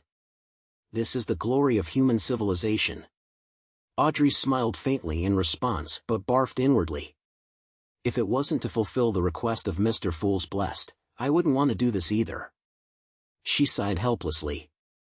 The guide chimed in, "What Miss Hall said is very right. The glory of human civilization isn't only reflected in firearms and other weapons that have changed the form of war, but they also shine in every detail of our lives. My lady, I don't know if it can still be used properly, because no one will use it." The guide glanced at Max Livermore and, after receiving a nod of confirmation, continued, "You can touch it, and you may even open the water tank to take a look at the mechanical structure inside. But please be careful." "Thank you." Audrey watched as the security guard opened the glass wall. She hurriedly took 2 steps forward, reached out her right hand, which was covered in white fishnet gloves, and carefully touched the flush button. Then, she slowly stepped back and said with a smile, "All right, let's keep it at that. I've satisfied my curiosity. I can't hurt it any further."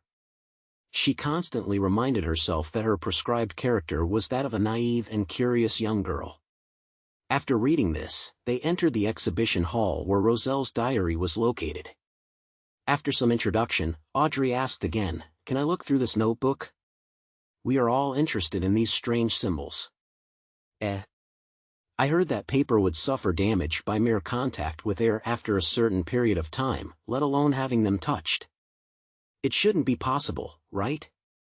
She blinked, making her beautiful gem-like eyes express sincerity and desire, together with a little disappointment. The guide looked at Max Livermore again and waited for his reply before smiling. The church used a special storage method to make the paper look the same as if it was produced only a few years ago. Furthermore, even without this method, we will try our best to fulfill your requests. However, we may need to change environments, change our clothes, and go through a stricter process. You can flip it, but not for too long. Don't use too much strength." Audrey's eyes lit up all of a sudden, making it hard for anyone to shift their gaze away. After sincerely thanking the guide, she, Viscount Glaint, and the other mysticism enthusiasts had the glass cover removed as they carefully flipped through the notebook. Audrey tried her best to memorize, but due to the complexity of the symbols, her ability to remember them in this short period of time was rather limited. That should be around 2 pages of content. I wonder if there's any way to make a copy of it. Her thoughts wandered as she gave her spot to her peers. In this way, she made a request for a closer look at something in each of the exhibition halls, which was mostly met. After a while, they arrived at the restored study. Audrey kept to her previous behavior and would ask a few questions from time to time, fully displaying her curiosity. When the guide introduced the manuscript of creativity, her eyes lit up and she said, "Can I flip through it? I wish to see what the manuscript of the great inventor, Roselle, looks like. I also want to know what wonderful ideas it contains." "No problem, beautiful Miss Hall, Honorable Viscount Glaint, you can all have a look through it. Heh, if any of you are a devout believer of the church, you can even apply for a copy," the guide replied, according to Max's gesture. As a believer of the goddess, Audrey could only respond with a faint smile. It wasn't convenient for her to make a comment. At the same time, she pretended to lift her hair and touched her right ear with her palm, quietly removing her earring. Immediately, when the glass case that encased the desk was opened, Audrey stepped forward and, holding down the manuscript, casually pulled out the bookmark, before casually flipping a page. At this moment, Susie, who had received her hint, suddenly barked in a particular direction. "Woof! Woof! Woof!" The crowd's attention was immediately attracted in that direction. Audrey lowered her arm and used the earring in her palm to stab at the bookmark she was holding. While doing so, she chanted the phrase Pirate King in her mind, using Hermes before switching to Ancient Hermes. When the sharp, needle-like accessory touched the surface of the bookmark, Audrey suddenly felt an intense and illusory resistance just as it was about to penetrate the bookmark. An unusual resistance. The resistance disappeared in a flash. The fine needle punctured a tiny hole and nearly pierced through. There really is a reaction. There's really something strange about it. The light in Audrey's eyes glinted. Without daring to try again, she lifted her hand and placed the bookmark on the desk. Then, she looked at Susie and calmly told her maidservant, "Annie, take her to the bathroom." "Yes, milady." Annie hurriedly led Susie out of the room. Ting! Taking this opportunity, Audrey threw the earring in her hand onto the ground, then she tilted her head and said, "I'm sorry, I dropped my earring." Another maid hurried over, picked up the earring, and helped her put it on. The interlude went by in a flash, and everyone's attention returned to the manuscript. After they were pretty much done with it, they saw the security guard, Max Livermore, quickly tuck the bookmark in and closed the glass cover again. Audrey's interest remained as strong as before in the next few exhibition halls. Just like before, she didn't show any abnormalities. It was only when she left the museum and returned home did she find a chance to recite the honorific name of the fool and report the results. "I did what your blessed requested, and I damaged that bookmark a little. It had an abnormal reaction." Chapter 320, Action. An abnormal reaction? From the looks of it, it really is a card of blasphemy. Above the gray fog, Klein, who received the reply, was delighted at first, but he then exclaimed in surprise. "Isn't Miss Justice way too efficient? I only entrusted the mission to her this afternoon, and she has already completed the verification by the evening. Furthermore, this is obviously past the closing time of the Royal Museum. A telepathist also definitely lacks infiltration abilities. Her family's influence is probably even greater than I expected." Thankfully, the verification didn't produce any strange phenomena, otherwise, the only thing that can be done is to allow Miss Justice to act innocent and hand the card over to the higher authorities. And this also means that I'm not fated to have this treasure. There's nothing in this world with 100% certainty. Amidst his thoughts, Klein heard Miss Justice's subsequent question. "Mr. Fool, exactly what secret lies in that bookmark?" "Well, if your blessed is unwilling to give you the answer, just pretend that I didn't ask. Of course, the secret is that it hides a card of blasphemy inside." Klein was overjoyed as he silently sighed. After thinking it over carefully, he decided to wait until he obtained the card of blasphemy before replying to Miss Justice, otherwise, she might appear too shocked and act strangely, causing his own actions to be negatively affected. Klein was in no hurry to return to the real world. He just sat there in the silent, empty old palace, thinking about when to act and how to do it. Miss Justice has done some damage to that bookmark, so I wonder if someone would later discover the damage. Otherwise, would the bookmark slowly show signs of abnormality and attract attention? Thus, I cannot afford to delay or wait. It would be best if I take action tonight. As all sorts of ideas churned through his mind, Klein gradually came to a decision. Then, on the basis of his morning observations, he conjured the layout of the Royal Museum's first floor and the general conditions surrounding it. Looking at this blueprint, Klein began going through different plans and quickly established a relatively safe plan. Finally, he made another divination to confirm the degree of danger. After seeing that nothing had changed, he returned to the real world and began making all sorts of preparations.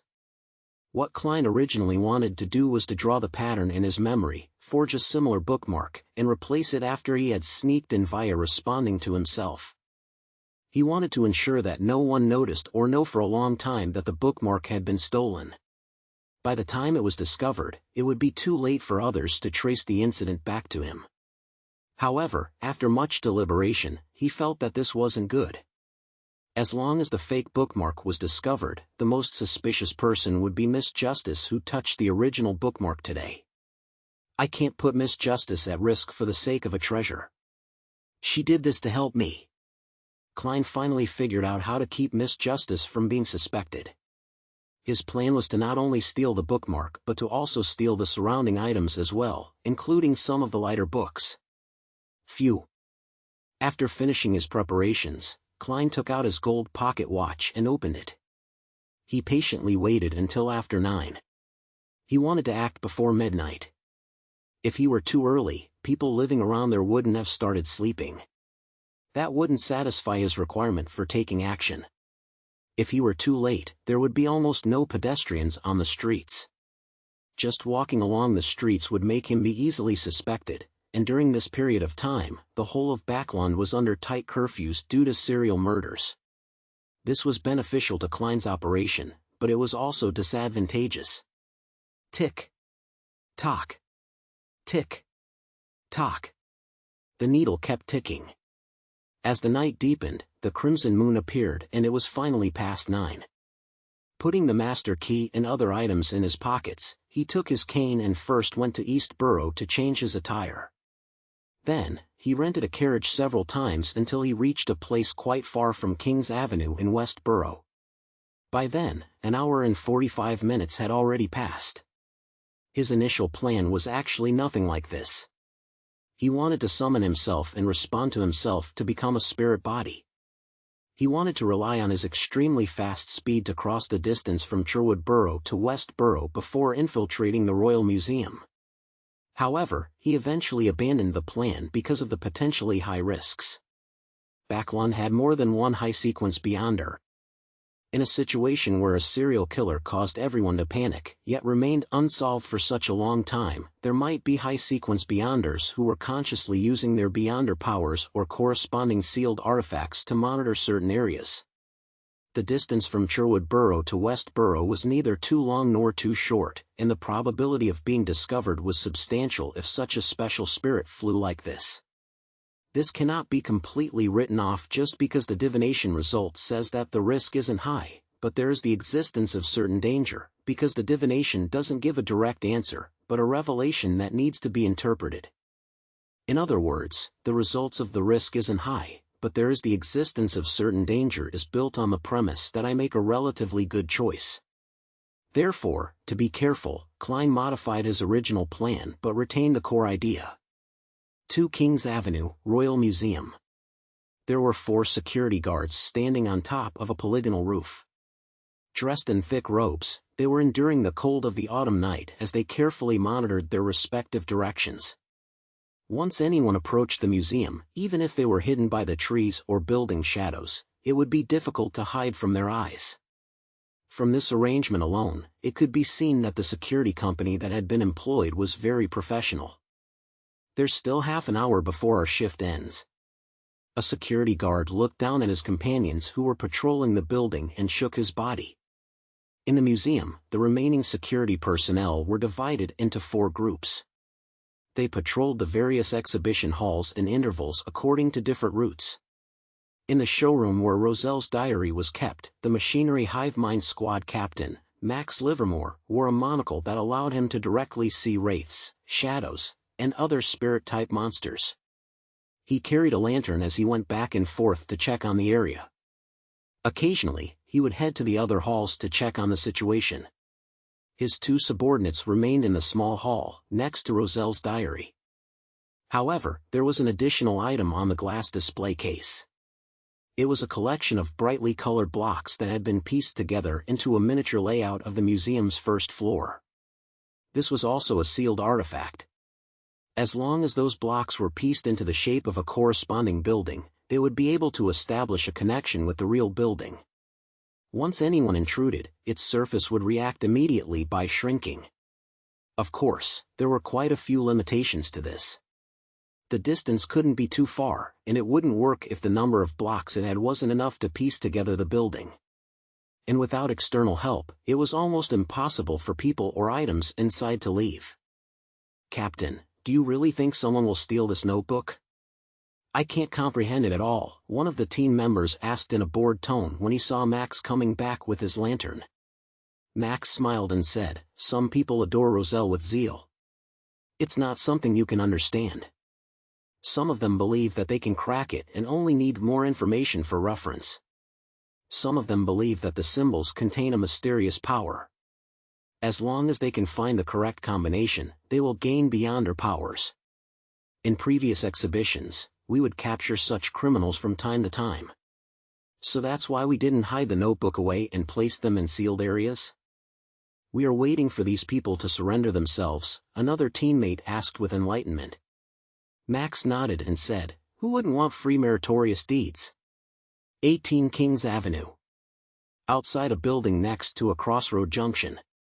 Klein followed the shadows and shaded areas, using the master key from time to time to walk in a straight line before finally arriving here.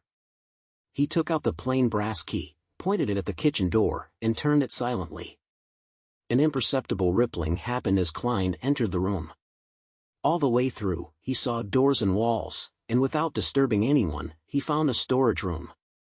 This master key is really useful. However, both of its previous owners lost themselves and entered dangerous spots.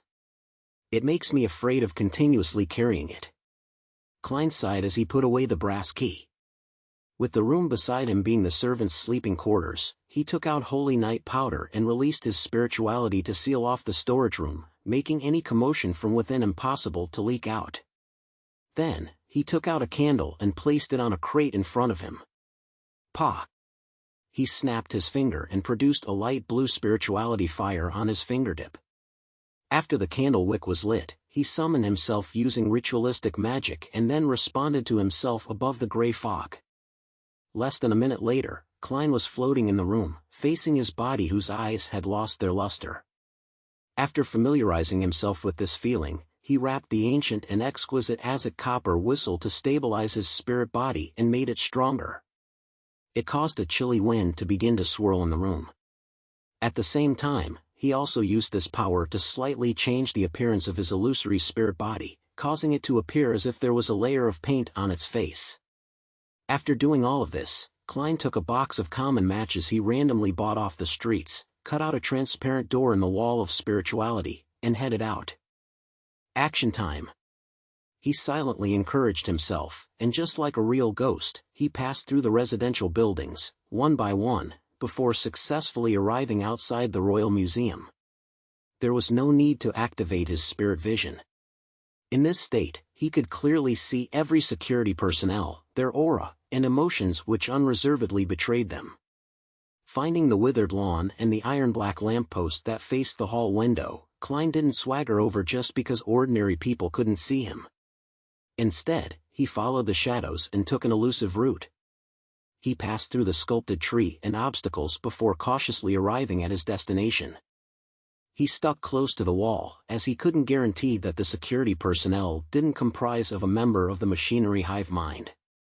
At this moment, the 4 security guards on the rooftop, who were carefully inspecting their respective areas of operations, were like blind people. They failed to discover anything. Klein didn't enter the exhibition hall directly, because his spiritual perception and intuition told him that the museum floor was shrouded in a mysterious power. It also had to do with how he couldn't confirm if there were beyonders inside. He followed his plan and circled to another area, to the washroom that was closer to the exhibition hall that housed Roselle's diary. Then, he threw the box of matches he had brought with him through the vent. Next, he flew up and entered the 2nd floor.